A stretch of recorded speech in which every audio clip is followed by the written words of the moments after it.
New men's basketball commitment, Ty-Laur Johnson fills a huge need for the Louisville Cardinals ahead of next season. We'll talk about that on today's episode of the Locked On Louisville podcast. Stay tuned.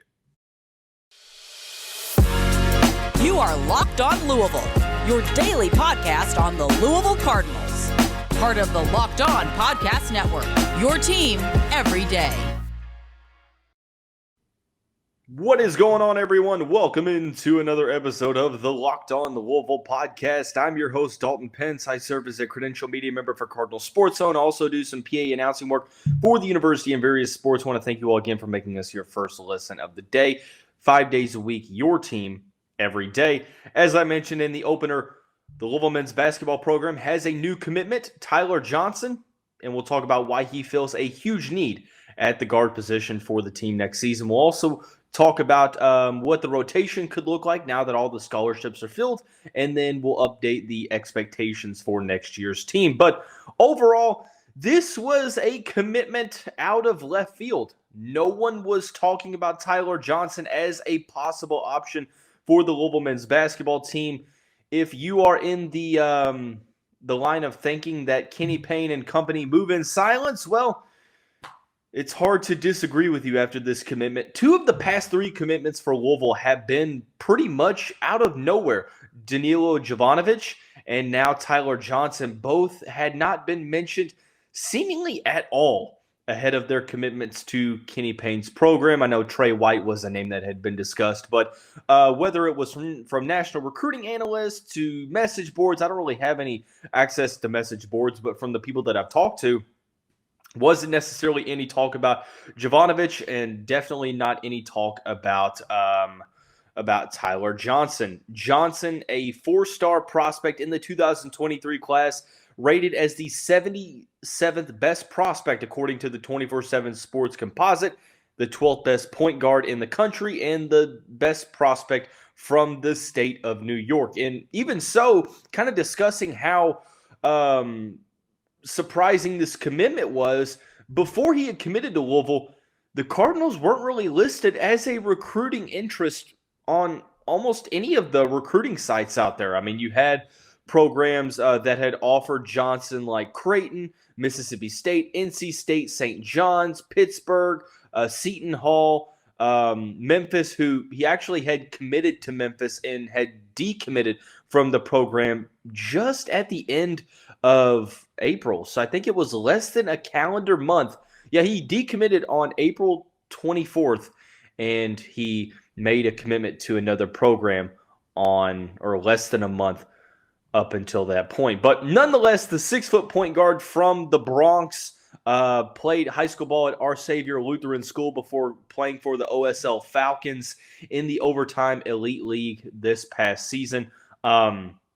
He feels a huge need at guard for the Louisville Cardinals ahead of next season. I mean, I think that it all really kind of comes down to the debate over what you believe to be a guard, and we'll talk about more of that debate in the next segment of the show when we discuss the rotation. But overall, in my opinion, Louisville still needed a depth piece at the guard position, a ball handler that can initiate offense for not only himself, but for his teammates. I think that Louisville has a point guard in Sky Clark, but outside of that, I believe the next point guard is Hersey Miller. And Hersey Miller was a walk-on that was awarded scholarship ahead of last season, and he is projected to be a walk-on ahead of this season. So it seemed that Louisville still needed to address that guard play position, filling a need at the backup point guard role. I think that Ty-Laur Johnson fills that role. When you look at what he did at the Overtime Elite level this past season, the 6-foot point guard averaged, let's see, I'm trying to go to overall. There we go. 18.4 points per game.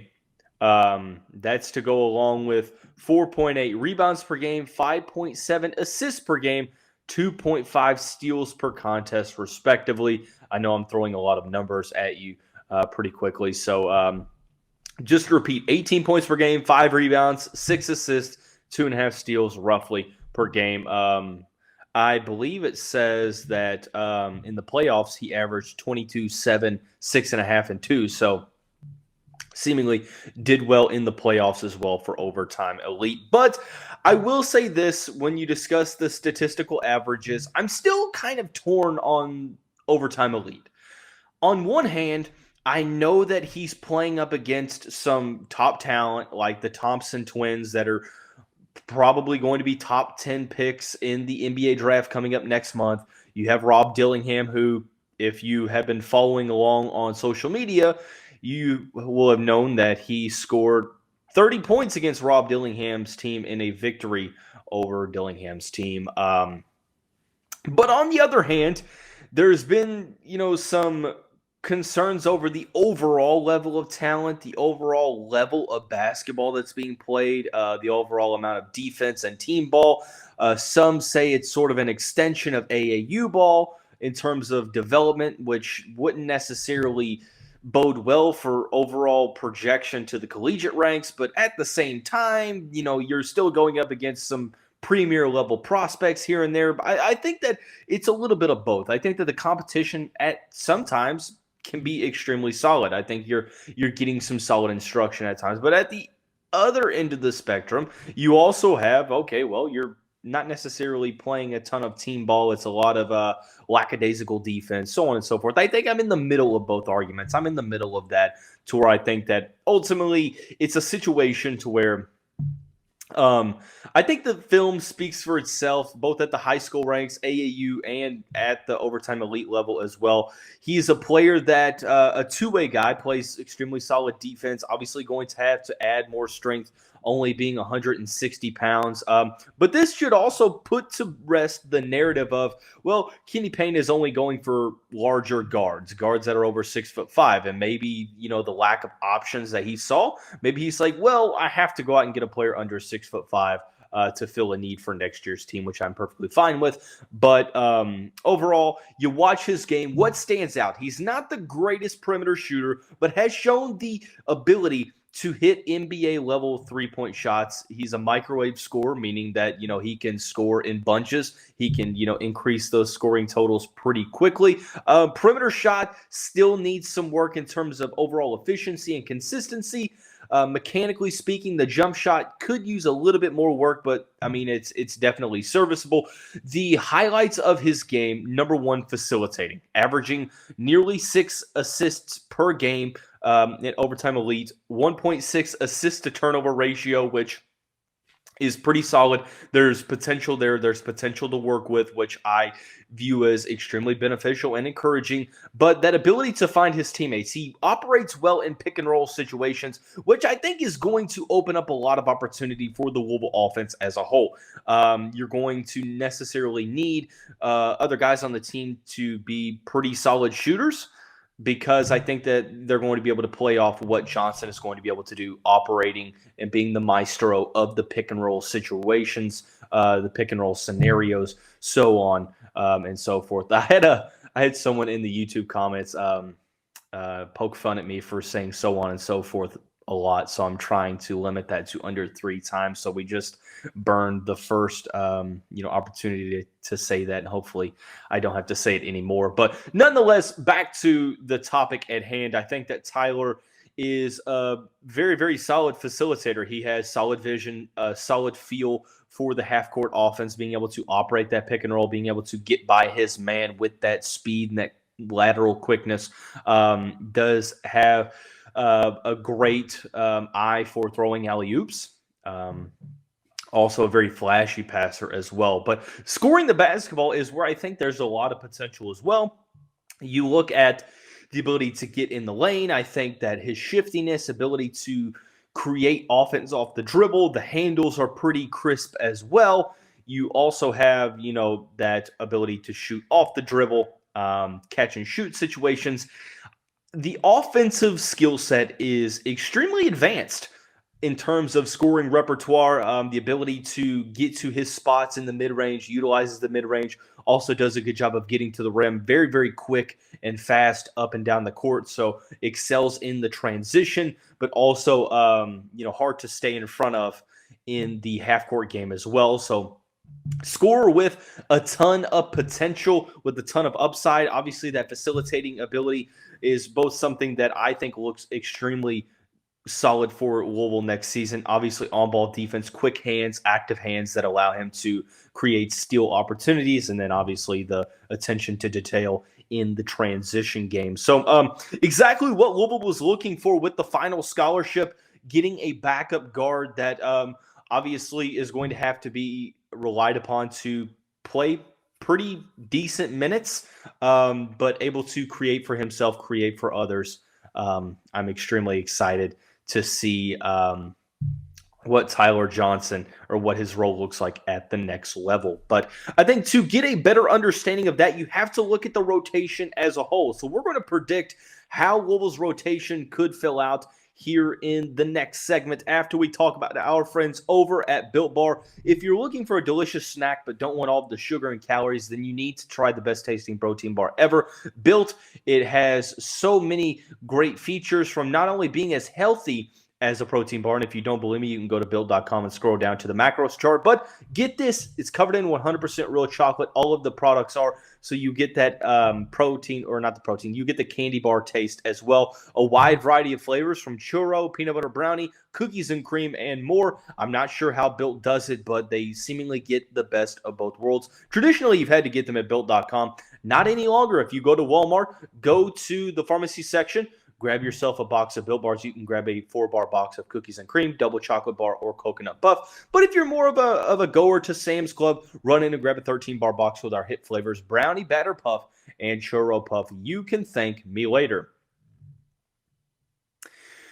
Thanks again, everyone, for making Locked On Louisville your first listen every day. Everydayers, the next episode of the show will be diving into 2 new commitments for the Louisville football team: Joey Gatewood from Central Florida in the transfer portal, and a new football commitment, Trent Carter, linebacker in the Flyville 24 class. So be sure to stay tuned for the next episode.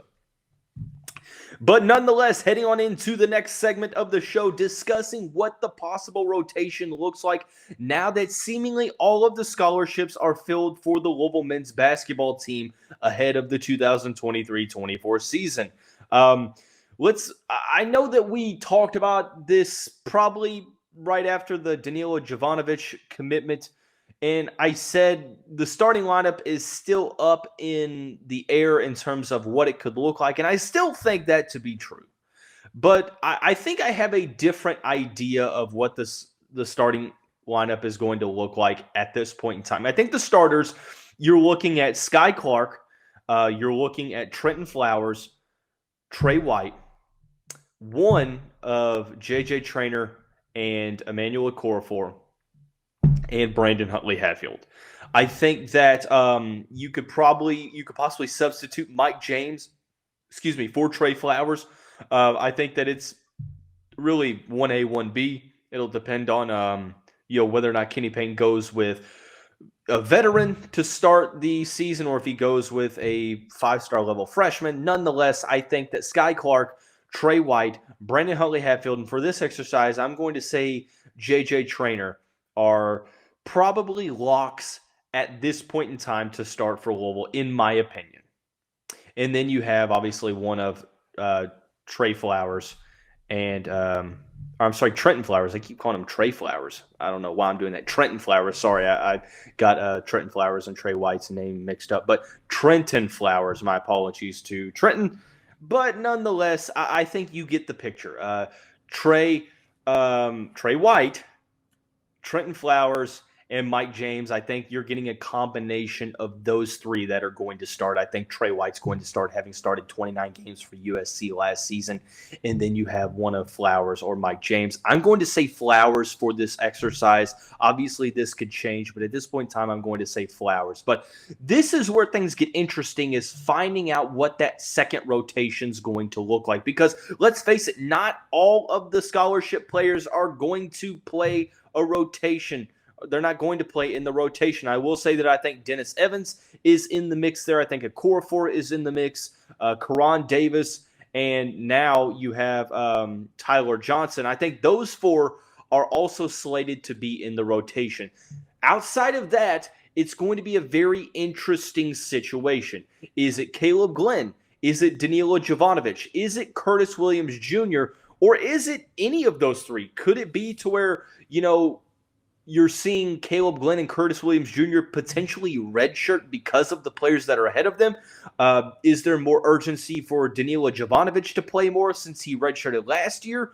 Or is it one of those where it's kind of up in the air? I think that the other four that we talked about, I think that Karan Davis, Ty-Laur Johnson, JJ Traynor / Emmanuel Okorafor, and Dennis Evans are going to be solidly in the rotation as well. If you made me choose who's going to be, if there was going to be one of the three remaining players to get into the mix, I think it's going to be a guy like Caleb Glenn, because I've seen Caleb grow and develop his game each and every year in high school. Now, granted, he went to La Lumiere for his senior season, so I didn't get an up-close look at his game, considering that I announced for Male, and he played for Male for 3 seasons, not 4 seasons, but 3 seasons, freshman through junior year. As a freshman, he was pretty much squarely a rim protector, lived around the basket. Sophomore year, you saw him, expand that range, sort of be more of a tertiary ball handler, operated as the ball handler in transition at times. And junior year, he played more of a secondary ball handler, got the ball in his hands at the top of the key, let him facilitate, let him drive to the basket. The three-point shot got better, the handles got better. And then La Lumiere's senior season, the three-point shot got better. The handles are gaining a little bit tighter. You're starting to see him have a better ability to facilitate, and obviously that strength is still there as the potential rebounder. I think that Caleb is a tweener as a prospect. He's not necessarily a shooting guard, but he's not necessarily a true power forward as well. Sort of has a wing skill set, but playing as sort of a small ball 4 as well. So I think that you could see him playing a role of a high energy player off the bench that excels in rebounding the basketball, kind of playing off of the respective ball carriers on the court, operating in the pick and roll. If that three-point shot is falling, I see him playing a lot more time. I think that he still needs to develop offensively, the overall skill set. I think that Curtis Williams, has the ability to handle the ball as maybe at tops a secondary ball handler. I think he's more of a wing, however. I think he has a solid ability to defend, which could see him see the court quicker, although I think Caleb can defend as well. And then you have the opportunity to, have a solid three-point shot as well. And then you have Danilo Jovanovic, who in high school showed the ability to score in the mid-range, the ability to get to the basket, three-point shot as well,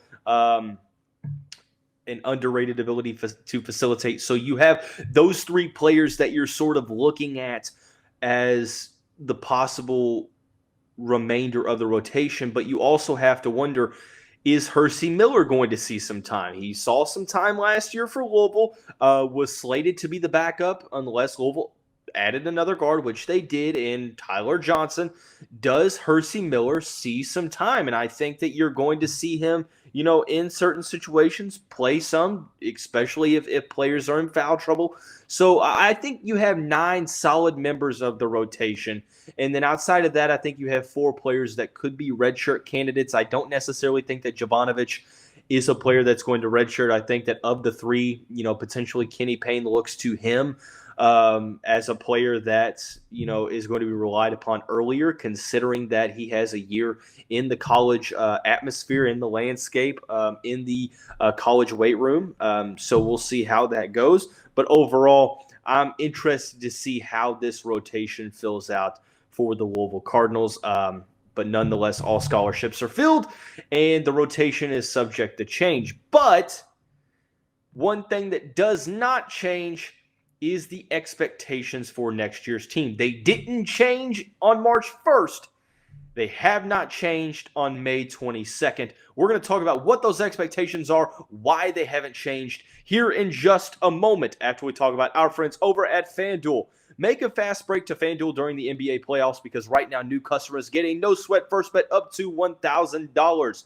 That's $1,000 back in bonus bets if your first bet doesn't win. So many great things about betting on FanDuel. They have the promotions daily. It's a safe and secure app to use, and you get paid instantly. There's no better place to bet on all of the playoff action than America's #1 sportsbook. Visit FanDuel.com/lockedon and get a no-sweat first bet up to $1,000. That's FanDuel.com/lockedon. FanDuel, the official sports betting partner of the NBA.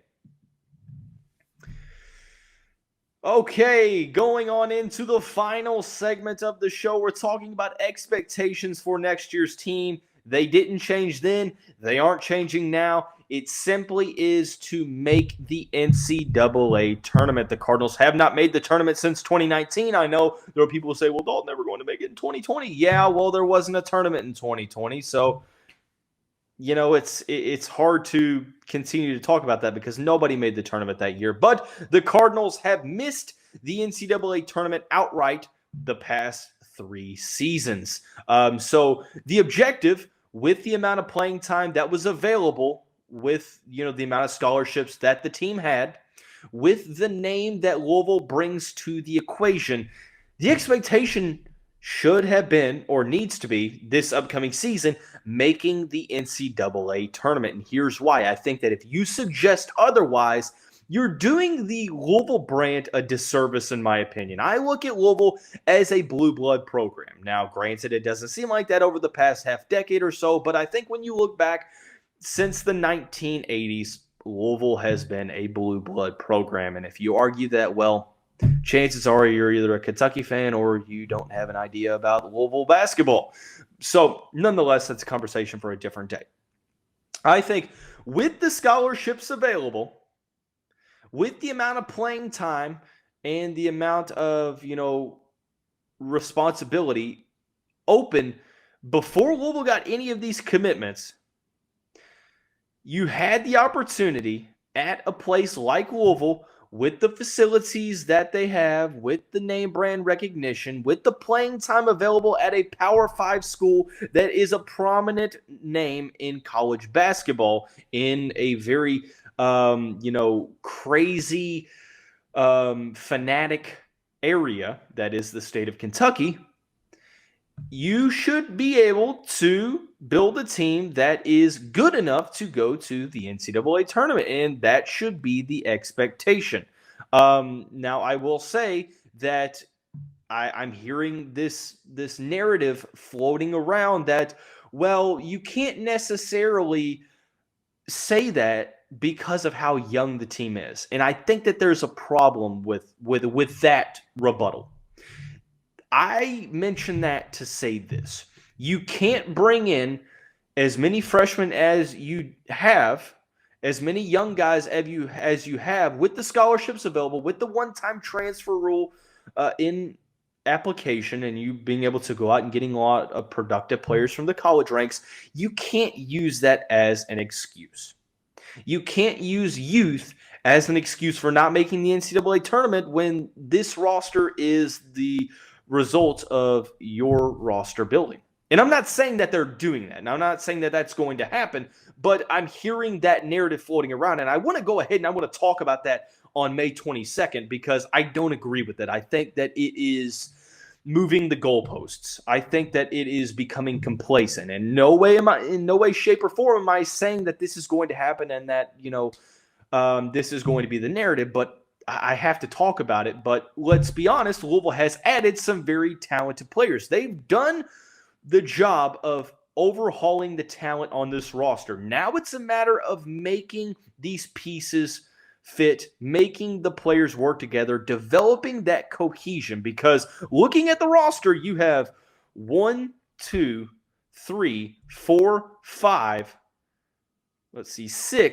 7 players, 7 of these 12 scholarship players, well, actually 6, that have not played a single Division I college basketball minute in college basketball. Also, Sky Clark and Danilo Jovanovic have not played a full season. So you have Mike James, Brandon Huntley-Hatfield, Emmanuel Okorafor. Well, actually, Emmanuel Okorafor hasn't necessarily played a full season either. He played half of a season. So you have J.J. Traynor, Brandon Huntley-Hatfield, Mike James are the only 3 players on next year's team that have played a full season of Division I Power 5 college basketball.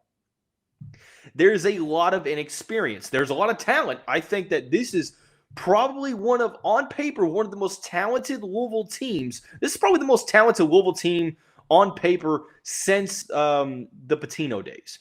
I'll be honest with you. I think it is. I think on paper, it's the most talented that they've been. Now, maybe you say that 2020 is more talented on paper, but with the star level ratings on this year's team, I think I would give the edge to 2023-24. Granted, it's now on the coaching staff to develop those players, to get them to play together, to define their role, and to coach them to be able to play that role. And that's where, that's what the focus is on ahead of next season. I'm excited to see how this coaching staff develops these players. The expectation does not change. You can't use youth as an excuse. And I'm not – look, I know that this is going to be taken the wrong way. And I'm going ahead and I'm repeating what I'm saying over and over. I'm not saying that it's going to be used as an excuse, but it can't be if it were to be by a portion of the fan base saying, well, you have to be patient. The team was only a couple wins better, but they're still young. You don't have the luxury of saying that with the one-time transfer rule, with the talent on the team, and with the opportunity to go out and get productive level players, but you opted for high school players. I'm not saying that it was the right or wrong decision. I'm just speaking facts, and that is that Kenny Payne's team is going to be pretty young and inexperienced for next season. And it might take them a little while to get going, but I still think that the expectation should be for a program like Louisville with an opportunity to essentially turn over the majority of the roster in one offseason and get legitimately immediate productive players for next season. This is your roster. And the expectation should remain the same. That's just all I'm saying. And people will say, well, that's not fair to the coaching staff. I don't think that that's the case. I think that this is a very talented roster. I'm extremely excited to see this team on the court. I'm excited to see what the roles are for a handful of respected players. I'm excited to see what the rotation looks like. I think Kenny Payne did his job in transforming this roster. Now we will see how well these pieces fit together, how well these players play together. I'm excited. I'm excited to see what Kenny Payne and company can do with their roster. It's their roster now. They went out and they got the pieces that they feel are going to help them succeed and bring Louisville back to the place where they need to be. And I'm excited to see how this all unfolds. I hope that this time next season, we're recapping a very successful season. And I have, hope and I have faith that, this team with this talent can, have a solid season. And I'm excited to see what that looks like for this team. So we'll continue to talk about basketball as the offseason goes along. Won't be too much talk considering that the roster's filled out seemingly. And then unless there's 2024 basketball news, which there could be. So we'll talk about that when the time comes. But that's going to wrap up today's episode of the show. Everyone have a great day. We'll see you right back here